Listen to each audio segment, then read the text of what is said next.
There are places you can't find on any map, not because they are hidden, but because they live inside your mind. Places with no borders, no roads, no names, yet they rule your life more than any city or country ever could. You don't step into them with your feet, you enter them with your beliefs. And once you're in, you don't even realize you're trapped. You wake up exhausted, you feel anxious for no reason. You go through life hollow, wondering, what's wrong with me? But what if nothing is wrong with you? What if you've just been living in the wrong psychological neighborhood? Because there are 7 mental places that quietly destroy who you really are. They don't use violence, they don't shout, they simply make you forget yourself. Today, I want to show you the first of these places, the Hall of Mirrors. This is the place where everyone around you reflects only what you already believe. Every opinion agrees with yours. Every conversation confirms what you think. Every fear you have is echoed right back at you. Sounds comfortable, right? That's why it's so dangerous. The human mind isn't built for agreement. It's built for challenge. When nobody questions you, you don't become wise. You become rigid, fragile, afraid of anything unfamiliar.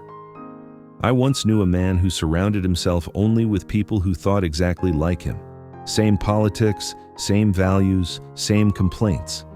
He believed he was being loyal to his kind. But what really happened? His world shrank. His ability to think independently faded. Soon he needed the group to tell him what was real. That's what the Hall of Mirrors does to you. A new idea feels like an attack. A different perspective feels like betrayal.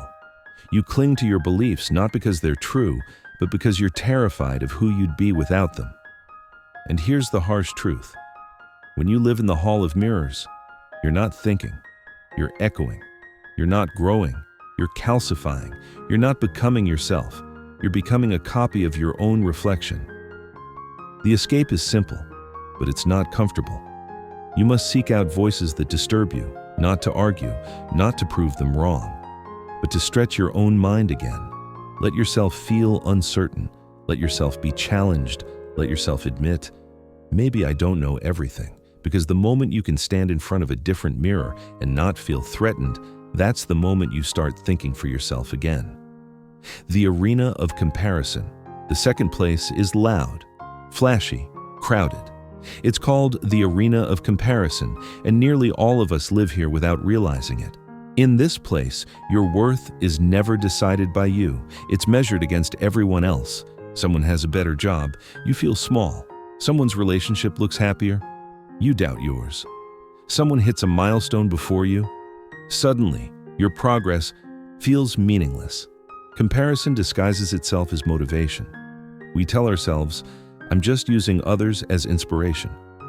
But let's be honest, most of the time, comparison doesn't inspire you. It exhausts you. I once knew a woman who spent years working toward a big promotion. She finally got it. Everyone congratulated her. But that same day, someone else got promoted even higher. Her joy disappeared instantly. Her achievement didn't feel like success because someone else was just one level above her. Do you see the trap? Comparison steals the ability to feel satisfied. It tricks you into thinking life is a race with one finish line and one winner. But that's nonsense. Your life isn't comparable to anyone else's life. You're not playing the same game. You're not even on the same track. The cost of living in the arena.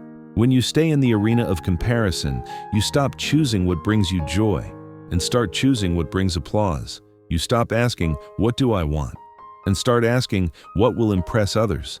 Every moment becomes a performance for an imaginary audience. And the worst part? Even if you win, you still lose, because somewhere, someone will always have more. How to escape? The exit is radical, and it scares people. Stop measuring altogether, not occasionally, not only when you feel strong, completely. Do things simply because they delight you, not because they are impressive. Create without posting it online. Learn without announcing it. Win without needing witnesses. Become like a child again, playing without keeping score. Because the moment you stop competing with others, you finally start living with yourself. The theater of masks. Now, we enter a darker place. This one doesn't make you compare yourself. It makes you hide yourself. Welcome to the theater of masks, where performance is rewarded and authenticity is punished. Here, you learn to show only the parts of yourself that are acceptable, impressive, or useful. The rest? You bury it. We all wear masks sometimes. That's normal. But in this theater, the mask becomes permanent. You smile when you're tired. You agree when you disagree. You act confident when you're crumbling. I once knew a man who worked in a place where showing weakness was unacceptable. So he became a full-time actor, confident, agreeable, unbothered. After years of pretending, something terrifying happened. He forgot who he really was. The performance replaced the person. The cost of pretending. The more you perform, the more disconnected you become. You attract people, but they don't love you. They love the character you're playing. You get approval, but it feels empty. Because deep down, you know, they don't know me. And nothing is lonelier than being surrounded, yet unseen. How to escape? Escaping the theater requires courage. You must begin peeling off the mask, carefully, slowly, honestly. Some people will leave. Let them. If someone prefers your performance over your reality, their exit is not a loss. It's a filter, because the ones who stay and the ones who arrive after will finally be connected to you, not your disguise. The room of silence now. Silence, not the sacred kind of silence that brings clarity and peace, but the toxic kind that comes from never speaking your truth. Many of us grew up here. Everything looked fine on the surface. No chaos, no loud fights, no explosive tension. But beneath the politeness, everyone was dying quietly. Feelings weren't expressed, problems weren't confronted, needs were swallowed instead of spoken. The unspoken rule? Don't rock the boat, so you learn to cope instead of heal. You convince yourself that numbness is the same as peace. I once knew a family that prided themselves on never arguing. From the outside, they looked perfect. But privately, the mother was deeply depressed, but smiled through it. The father felt overwhelmed, but stayed silent. The children learned that showing emotion was dangerous. They weren't a family. They were actors performing harmony. What silence really does. Silence doesn't protect relationships. It slowly erodes them. The pain you refuse to express doesn't disappear. It goes inward. It turns into anxiety that seems to come from nowhere, depression with no clear cause, loneliness even when surrounded by people. Why? Because no one truly knows you. They only know the version of you that never speaks up. How to escape? Escaping the room of silence doesn't require screaming. It requires speaking gently, but honestly. Words like, "I'm hurting. I need help. This isn't working for me." Yes, people will resist. Some may even get uncomfortable. But that discomfort is not a disaster. It's the beginning of real connection. Because silence may keep the peace, but truth creates intimacy. The storm of noise. Now we move to the opposite extreme. If the room of silence is about burying truth, then the storm of noise is about burying yourself in endless distraction. This is the place where your mind is never quiet. There's always something to scroll, something to read, something to respond to, something to consume. You fill every silent moment because stillness feels unbearable. But here's the illusion. You think you're being productive. You're staying informed, staying busy, staying engaged. But in reality, you're mentally exhausted and spiritually empty. I once knew a man who read 3 newspapers every morning and spent evenings debating current events with anyone who'd listen. He believed he was wise because he was well informed, but when I asked him, "What truths have you actually learned?" he had no answer. He wasn't seeking wisdom. He was using noise to avoid silence. The cost of constant stimulation. When you live in the storm of noise, you react more than you reflect. You have opinions about everything, but wisdom about nothing. Your mind is full, but you are absent. Nothing ever settles long enough to become understanding. How to escape? Turn it off, not forever, just long enough to hear yourself again. At first, stillness will feel uncomfortable. Anxiety will rise. Thoughts you've been avoiding will surface. That's not failure. That's the detox. Stay with it. Because beneath the noise, beneath the chaos, there is a voice waiting. Your voice. The chamber of self-betrayal. There's a place more dangerous than any external prison because you don't even realize you're imprisoned while you're there. It's called the chamber of self-betrayal. This is where you slowly abandon yourself, not in one big dramatic moment, but through 1,000 tiny compromises.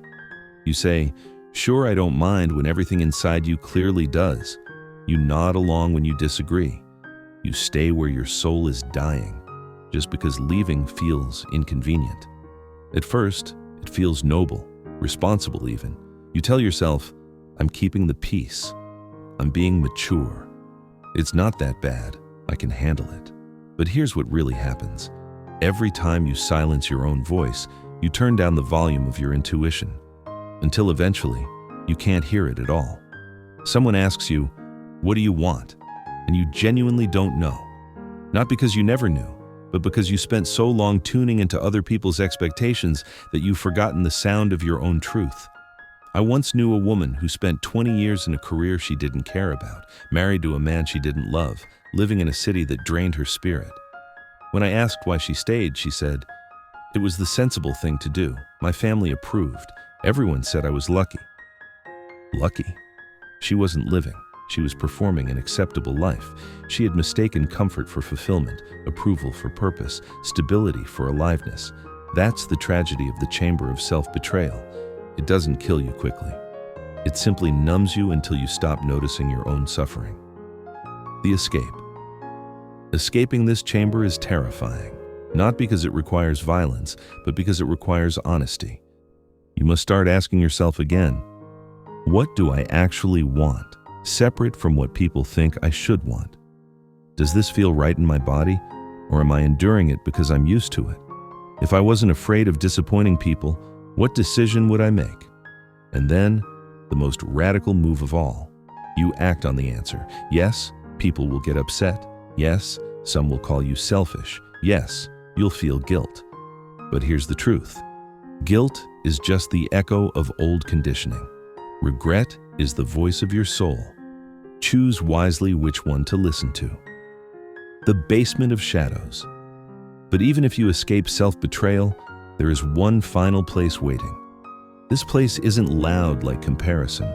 It isn't deceptive like masks. It isn't numbing like silence. It's far more intimate. The basement of shadows.